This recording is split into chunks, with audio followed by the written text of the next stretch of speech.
Sure. Bill Hubbard, Professor of Marine Ecology at Massachusetts Maritime Academy.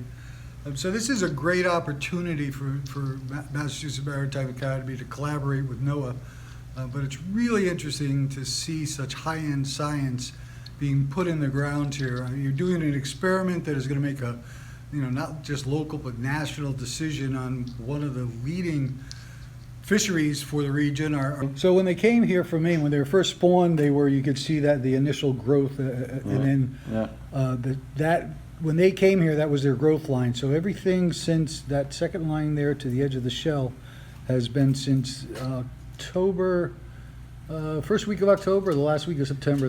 What we want to know in this experiment is how ocean acidification is affecting the animal. And we're looking at metabolic processes. And some of the metabolic processes that could be affected are filtration rates or clearance rates, so how they're moving water. Because we know when they're exposed to something they don't like, they change how they move water. We also look at how they respire.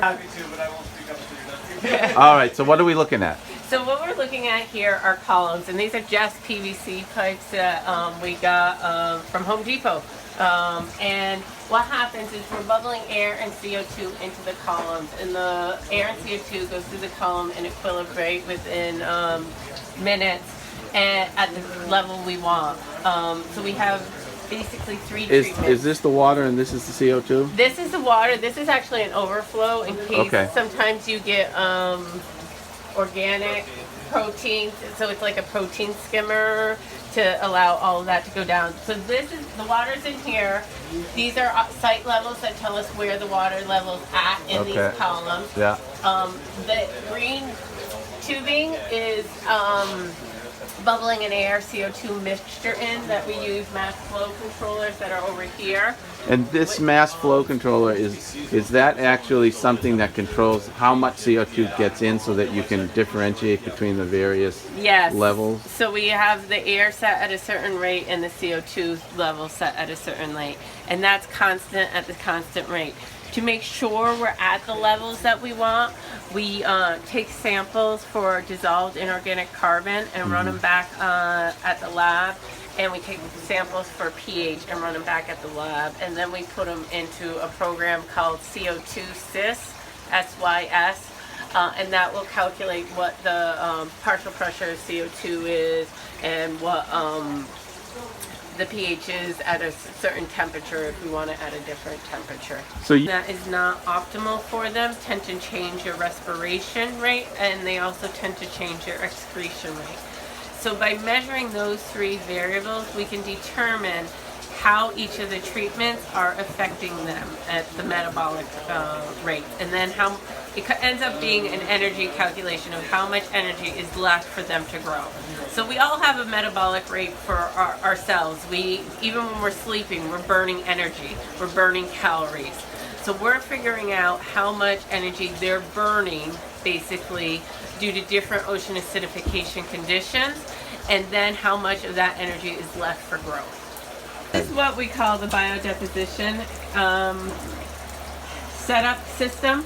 And so what this allows us to do is we have water coming in and it filters over, it goes over the animals and the animals filter it. So we take water from the input and we take water from the output, so we know how many particles are going in and what's coming out. And then what we do is when a sea scout sees a particle and makes a decision, do I want to ingest it and eat it, or do I want to reject it?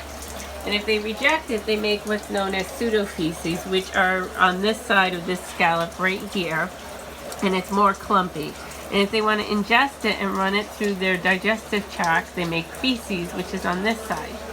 And we collect the feces and the pseudofeces, and from all the information of knowing what's in the water and what comes out in their feces and pseudofeces, we can determine their clearance rate. And that is how much water do they clear per hour. We can determine their filtration rate, which is how many particles they ingest per hour. And we can also determine their assimilation rate, so what they actually assimilate into what they've eaten. So all that information is done at all 3 of the pH treatments that we're doing to see if there's a difference in clearance rate or filtration rate or assimilation rate between our pH treatments. And MMA has been great. Bill Hubbard, the students, everyone. And it's just the right distance. It's not too far. from your lab. From our lab. Any little further would have been difficult. Go right ahead. So my name's Jack Carrier. I'm a sophomore at Mass Maritime. I'm on contract to help out with the ocean acidification study. So I'll come in, or Heather will, and we're the 2 students that are assigned to take samples and measure water quality and make sure the system's running correctly. And that's what we do here on a daily basis to help out NOAA. Does this give you, like, a lot of people at Mass Maritime, they're kind of looking at the future and saying, like, I would like to be a ship captain, or somebody who works in the engine room. Does this encourage you to pursue something in this research field? Absolutely. If we didn't have the chance to work with professionals that were involved in the field and to meet the scientists that are actively engaged in understanding problems that are facing the world today, then we would never get a full grasp of what's going on. Now, you're only a sophomore, but the question is going to come up in your senior year anyways. What are you going to do after college? What do you think?